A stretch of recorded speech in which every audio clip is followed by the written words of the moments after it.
told your friend you're not okay? And tell me what's wrong and why you never said you felt that way.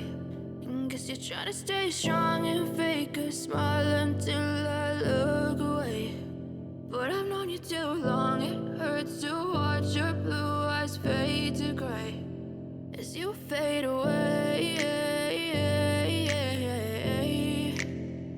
as you fade away. Yeah, I'm about to fade away. Cause every time I wake up I feel like it's Monday. Something's going wrong with all the chemicals up in my brain. All of a sudden I don't look at anything the same way. Gotta build up of my thoughts sitting in an ashtray. 네, 안녕하세요. 범가TV 시청자 여러분, 범철입니다. 제가 오늘 소개시켜드릴 차량은 쉐보레 이코녹스입니다.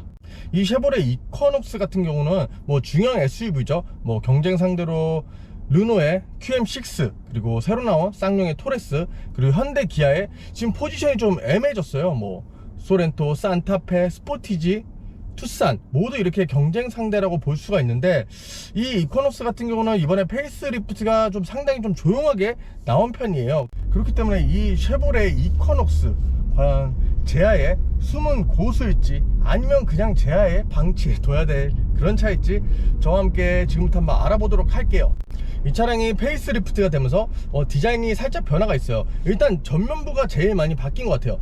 기존의 이코녹스 같은 경우는 살짝은 좀 노멀한, 좀 무난한 그런 디자인을 갖고 있다면, 지금 이렇게 페이스리프트 된 이코녹스 같은 경우는 좀 더 샤프해지고 되게 좀 젊어진 그런 모습을 많이 갖고 있어요. 거기에 가장 큰 비중을 차지하는 게 이 전면부의 라이트 변화 같아요. 라이트가 상당히 이쁘죠. 뭔가 좀 날카로운 느낌도 나고, 그렇기 때문에 이 차량이 샤프하고 젊어진 이미지로 좀 탈바꿈하지 않았나. 그리고 뭐 측면부 같은 경우는 크게 뭐 변화는 없어요. 그리고 휠 타이어 같은 경우는 19인치의 휠 타이어가 적용돼 있고, 이거 뭐 트림마다 다릅니다. 19인치의 블랙 휠 타이어가 적용돼 있는데, 디자인적으로도 뭐 상당히 괜찮은 그런 느낌을 많이 가져다 주고, 그리고 후면부로 넘어가시면 후면부도 크게 변화는 없지만 뭐 램프류 이런 게 좀 변했어요.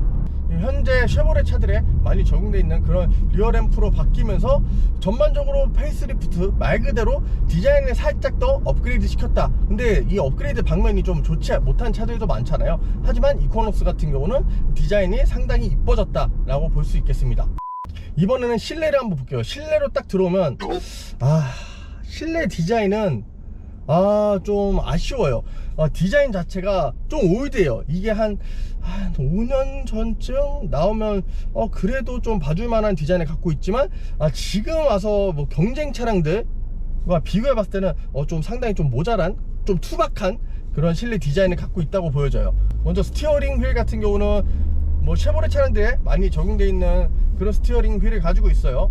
크기 같은 경우는 적당하고 그립감도 상당히 괜찮아요. 한 가지 아쉬운 점이 있다면 이 림의 두께가 얘보다는 좀 살짝 좀 더 두꺼웠으면 하는 그런 바람이 있는데, 뭐 전체적으로 느낌은 나쁘지 않아요. 그리고 계기판 같은 경우는 아날로그, 그리고 이게 한 4.2인치 정도 되는 걸로 알고 있어요. 디지털 계기판이 이렇게 합쳐져 있는데, 뭐 전체적인 뭐 시인성은 괜찮아요. 요즘 많이 완전 디지털로 넘어가는 추세지만 이런 아날로그 계기판은 정말로 이 시인성적인 부분에서 괜찮거든요. 그렇기 때문에 저는 계기판은 정말로 마음에 드는데, 살짝 아쉬운 게 차라리 지금 이 기름 게이지나 뭐 수온 게이지 이런 것들이 아래로 내려가고 요 디지털 이 박스가 위쪽에 배치되어 있으면 좀 더 괜찮지 않을까 싶은 그런 생각이 좀 들고, 이 디스플레이 화면 같은 경우는 8인치가 적용돼 있어요. 요즘은 거의 기본적으로 10인치들이 거의 다 넘어가잖아요.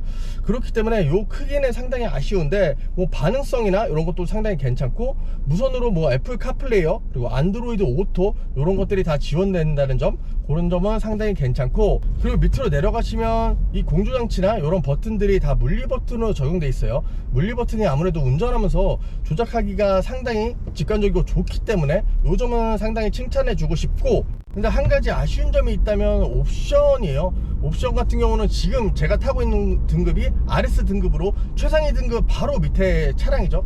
밑에 차량인데, 우리나라 사람들이 정말로 좋아하는 이 통풍 시트 있잖아요. 통풍 시트가 없고 이 옵션으로도 선택이 불가능해요. 이 통풍 시트, 그리고 좀 이따가 또 말씀드릴 텐데 2열의 열선 시트 같은 경우는 이 최상위 등급에만 적용된다는 점, 이 점이 진짜로 아쉬운 것 같아요.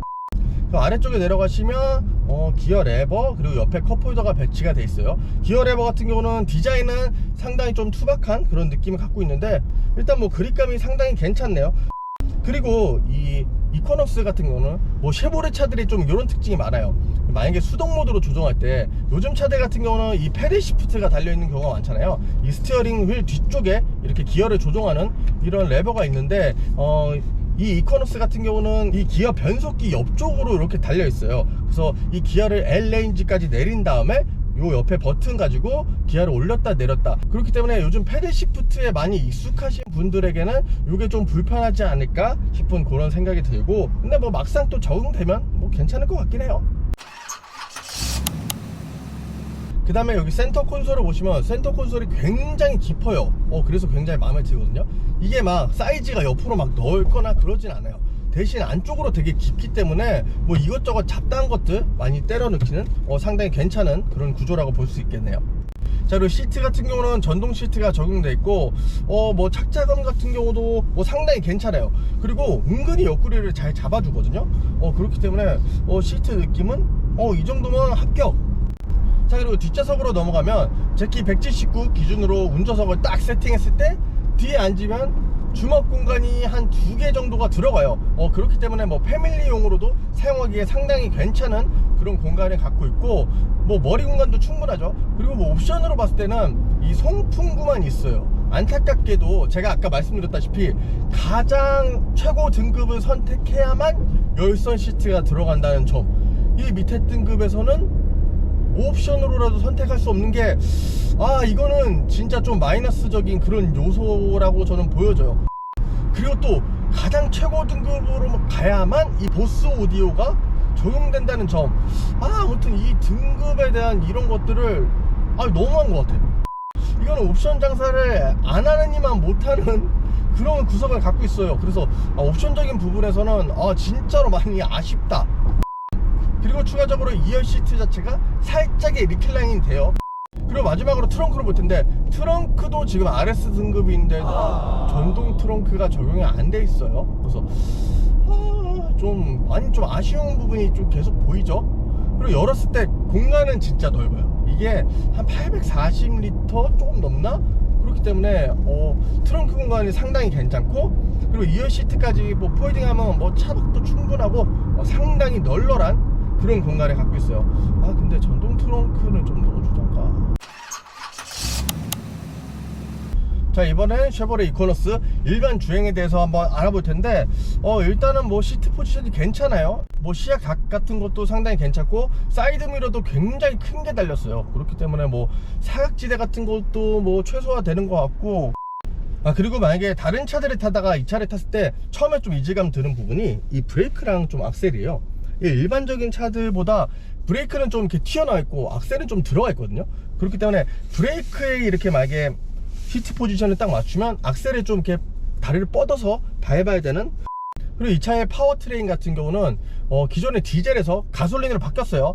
아무래도 요즘 좀 가솔린을 많이 선호하는 경향들이 많기 때문에 그렇게 바꾼 것 같은데, 1.5 가솔린 터보 엔진 그리고 6단의 그 자동 변속기가 조합이 되어 있는데, 이 보령 미션이라고 하죠. 이 젠3 보령 미션이 적용이 되어 있어서 출력은 172마력 그리고 한 28토크 정도의 힘을 내고 있고, 뭐 제로백으로 따지면 한 9초 정도로서 그렇게 막 넉넉한 출력까지는 아니더라도 그래도 뭐 일상에서는 뭐 그럭저럭 괜찮은 그런 출력을 갖고 있다고 보시면 될 것 같아요. 일단은 1.5리터 가솔린 터보 엔진 그리고 이 주경의 SUV라고 생각하시면 출력이 좀 그래도 모자라지 않을까 그런 생각들을 많이 하실 수도 있는데, 전반적인 이런 지금 주행 느낌은 상당히 괜찮아요. 출력이 딱히 모자란다 싶은 그런 느낌도 없고 괜찮은데, 이 보령 미션 이게 지금 젠3까지 오면서 옛날보다 진짜 많이 좋아졌다라는 그런 느낌이 들긴 하거든요. 초기에 이 보령 미션은 정말로 좀 멍청하다고 해야 되나? 그래서 문제가 많았었는데 좀 많이 개선이 됐어요. 그렇긴 한데 지금 현재 이렇게 일반적인 주행 국도에서 쭉 달려 나갔을 때 어느 정도 속도가 붙었을 때는 괜찮지만 저속에서는 아직 살짝 좀 어리버리 얼타는 좀 그런 느낌이 좀 들어요. 이게 제때 변속을 해야 되는데 뭔가 살짝 반의 반박자 이게 좀 늦게 변속되는 좀 그런 느낌이 있거든요. 그런 소소한 느낌이 이게 운전자에게 좀 불쾌감을 좀 전달해 줄 수가 있어요. 요만큼 좀 아쉬운 느낌. 자, 그리고 조향각 같은 경우는 이거 센서가 이 전방 충돌 센서라고 해야 되나? 이게 상당히 좀 민감하네요. 그렇게 위험한 상황이 아닌데도 막 지금 이게 시트로 그 드드드드 진동이 전해지면서 앞에 빨간불이 이렇게 반짝반짝 떠요. 근데 그럴 상황이 아닌데도 좀 되게 예민하네요. 계속해서 조향 감각을 말씀드리면 이 쉐보레 차량들이 기본기적인 부분은 좀 상당히 괜찮잖아요. 그렇기 때문에 이 렉 타입의 스티어링 휠은 조향 감각이 상당히 괜찮아요. 되게 안정적이에요. 이렇게 막 이질감이 드는 것도 아니고 막 엄청나게 뻑뻑한 그런 느낌도 아니고, 아무튼 요 조향 감각 세팅은 좀 상당히 좀 잘 해놓은 그런 느낌이고, 그리고 전체적인 승차감은 좀 탄탄한 그런 느낌이에요. 세팅을 되게 잘했어요.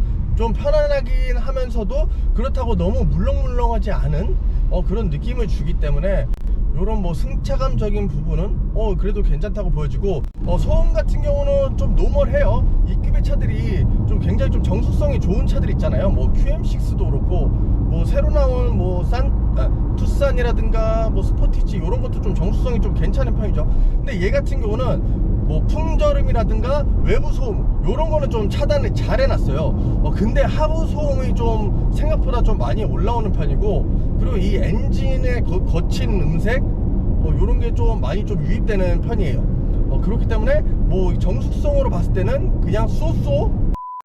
그리고 진짜 중요한 건데 빼먹을 뻔했네.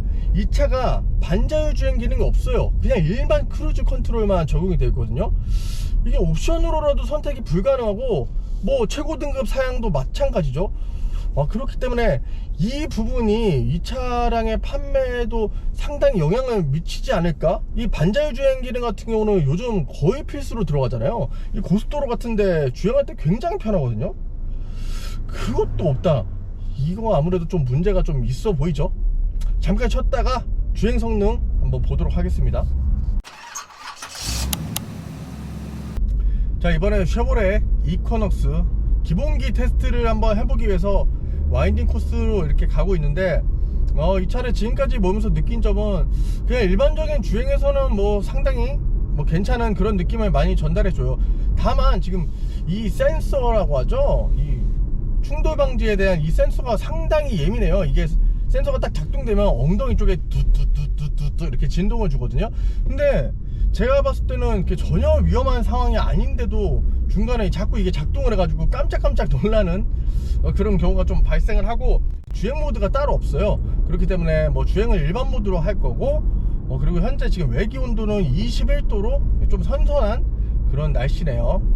자, 이렇게 달려보면 일단은 악셀 반응이 그렇게 막 민감하진 않아요. 뭐 주행 모드가 따로 없기 때문에 그냥 일반 모드로 달리고 있는데, 이렇게 밟았을 때 뭐 밟자마자 이렇게 차가 확 튀어나가는 느낌들을 보통 많이 주잖아요. 특히나 뭐 스포츠 모드에서는. 하지만 이 차량 같은 경우는 뭐 일반 모드로 달리고 있고, 그렇기 때문에 싹 밟았을 때 차가 좀 느긋하게 반응을 했다가 이렇게 튀어나가는 그런 느낌이 좀 들고, 하체 세팅 자체가 좀 더 탄탄해요. 일반적인 이런 중형급의 SUV들은 뭐 방지턱을 넘더라도 둥 이렇게 좀 부드럽게 좀 그렇게 세팅하는 경향이 있는데, 이 이코넉스 같은 경우는 살짝 탄탄한 주행 질감을 갖고 있어요.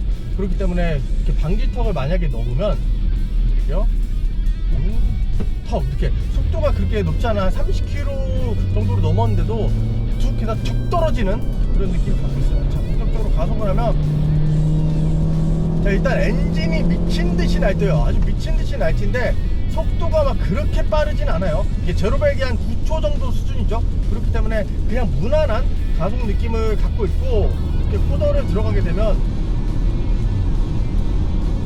그래도 하체 세팅이 진짜 탄탄하긴 탄탄해요. 여기서 브레이크 잠깐만요. 브레이크 느낌도 좋고, 이게 확실히 쉐보레 차량들이 이 기본기 자체가 상당히 괜찮아요. 이 제가속할 때 지금 가속력은 좀 그런데, 그 변속기가 막 엄청나게 똑똑하지는 않은 그런 느낌? 코너링 느낌이 상당히 괜찮네요. 이 롤에 대한 제어도 은근히 잘 돼 있어요. 이게 차량 자체가 높고, 그러다 보니까 무게중심 자체가 또 일반적인 뭐 세단이나 이런 거에 비해 높을 수밖에 없잖아요. 그래서 차가 이렇게 막 쏠리는 경향이 없지 않아 있는데, 좀 그거를 좀 많이 잡으려고 노력을 많이 한 것 같아요. 그래서 하체에 그래도 신경을 좀 쓴 그런 느낌이에요.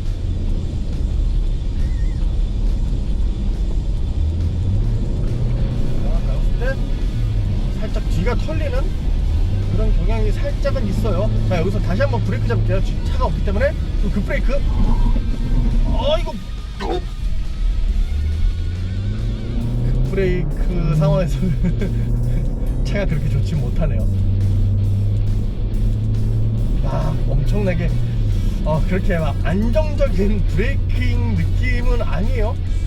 자, 다시 코너를 들어가 보면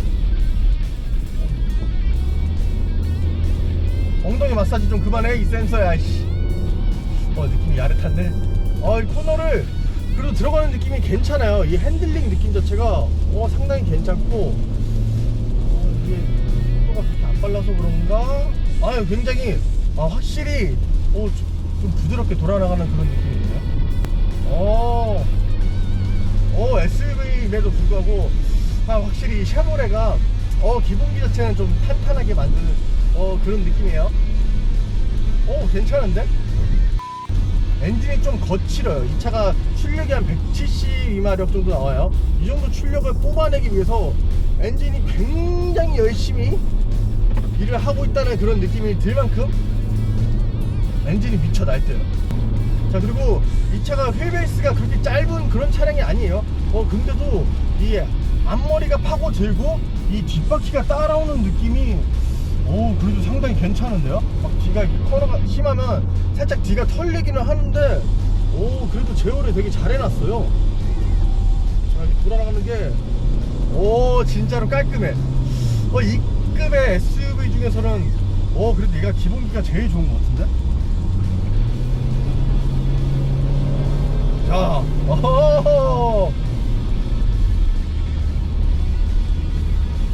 쉐보레 이코넉스. 그래도 이 주행 성능 기본기만큼은 수준급인 것 같아요. 아까 말씀드렸다시피 이 브레이크 성능이 좀 아쉬울 뿐 그거를 제외하면 SUV인데도 정말로 이 기본기가 탄탄하다 이렇게 느껴지네요. 이거 이코넉스 그래도 이 주행 성능만큼은 생각보다 괜찮은데? 자, 총평으로 갈게요. 네, 여러분, 지금까지 저와 함께 이 페이스리프트로 돌아온 쉐보레 이코넉스에 대해서 이렇게 알아봤는데 이 차량의 장점부터 짚고 갈게요. 장점은 정말로 기본기가 훌륭해요. 이 하체 세팅, 이 서스펜션부터 해서 차량의 밸런스, 이런 것들이 이 구불구불한 산길에서 조금 차를 좀 스포티한 그렇게 주행을 했었을 때 경쟁 차종들 대비해서 가장 훌륭한 모습을 보여줬어요. 물론 이 파워트레인이라고 하죠. 엔진 미션이 뭔가 2%씩 살짝은 부족해요. 엔진 출력도 그렇고 일단 이 미션도 완전히 똑똑하다고 할 수 없는 그런 미션이기 때문에 그 부분이 살짝은 좀 아쉽지만 나머지 부분들은 정말로 이 경쟁 차종들 대비 훌륭하다는 그런 생각이 많이 들었어요. 자, 근데 이제 단점이 나가요. 제 리뷰를 많이 보신 분들은 아실 거예요. 저는 차에 있어서 이 기본기 주행 성능을 되게 중요하게 여기거든요. 아무래도 자동차라는 게 1톤에서 보통 2톤이 넘는 엄청난 중량을 갖고 있죠. 이런 차들이 보통 한 80km, 100km, 100km 이상도 달리기도 하는 그런 엄청난 좀 위험하기도 한 그런 물건이기 때문에 주행 성능이 굉장히 중요한데 이 이코노스만큼은 그런 좀 상당히 괜찮은 주행 성능을 갖고 있음에 불구하고 이런 단점들 때문에 이 차 구매를 되게 망설여지게 만드는 것 같아요. 자, 일단 이 실내요. 실내를 딱 봤을 때 이 차가 몇 달 전에 페이스리프트 돼서 나온 모델이죠. 지금이 2022년 10월인데 지금에 딱 봤을 때 차가 좀 실내가 구닥다리다. 이게 풀체인지 새로운 이 세대 모델이 나온 지 좀 됐기 때문에 그런 걸 감안해도 살짝은 구닥다리고, 가장 높은 트림을 딱 올라가면 그래도 1열에 통풍 시트도 들어가고 2열에 열선도 들어가고 보스 오디오, 그리고 발로 차서 이 트렁크 열리는 거 있잖아요. 그런 거까지 들어가는데 그 밑에 등급은 일단 옵션으로도 선택이 안 돼요. 열선, 여기 통풍 시트 없죠, 뒤에 열선 없죠, 오디오도 일반, 그리고 트렁크도 수동으로 이렇게 열어야 돼요. 그 점이 저는 진짜로 안타까운 것 같아요. 그러면 이거 뭐 풀업으로 사면 되지 않냐. 풀업 뭐 단자율 주행 기능은 없지만 그래도 어느 정도 기능을 뭐 다 갖추고 있고 주행성이 좋지 않냐라고 말씀하실 수가 있는데, 근데 이것도 풀업으로 사면 가격이 문제. 가격이 3,800, 3,900 거의 4천만원 가까이 되거든요. 근데 그 돈을 주기에는 이 경쟁 차종들도 3천만원 중반 정도만 돼도 충분한 이 매력을 많이 느끼고 상당히 좀 메리트 있게 이렇게 차량을 운행할 수가 있거든요. 그래서 이게 한 500만원 정도만 저렴했어도 진짜 괜찮을 텐데, 이거는 좀 가격 책정 그리고 옵션에서 좀 문제가 있을 것 같아요. 주변에서 만약에 누가 이코녹스를 살려고 하는데 그거 어떠냐 라고 이런 말을 들었을 때 선뜻 그렇게 추천해주고 싶지 않은 차량이라고 생각이 들어요. 자, 쉐보레 이코녹스 뭐 상당히 탄탄하고 좋은 주행 질감을 가지고 있지만 나머지 부분이 너무 아쉽다, 그리고 가격이 너무 아쉽다, 이렇게 마무리를 해야 될 것 같습니다.